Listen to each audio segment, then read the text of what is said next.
خبر شامل کرتے ہیں نارنگ منڈی سے ملک فیصل کی رپورٹ کے مطابق بھارتی بیانات اور طرز عمل سے مسئلہ کشمیر کی متنازع حیثیت پر کوئی فرق نہیں پڑے گا۔ پروفیسر نے ملاورت مسئلہ کشمیر اور کشمیری عوام کا حق خود ارادیت ہماری خارجہ پالیسی کا مرکز اور محور ہے۔ مسئلہ کشمیر پر کشمیری عوام کی خواہشات کے برعکس کوئی فیصلہ قبول نہیں کریں گے۔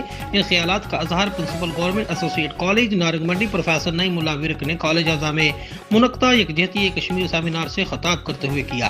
سیمینار میں اساتذہ اور طلباء نے مسئلہ کشمیر کے تاریخی پس منظر کا احاطہ کیا۔ بعد ازاں چیف پروکٹر کالج ہاضہ پروفیسر تنویر احمد ورک نے اپنے خطاب میں مسئلہ کشمیر کے حوالے سے بھارت کے مکروہ عزائم سے طلباء کو آگاہ کیا۔ وائس پرنسپل پروفیسر کیسر حمید نے پروگرام کے آرگنائزر پروفیسر محمد عابد صاحب کو کامیاب پروگرام کروانے پر خراج تحسین پیش کیا۔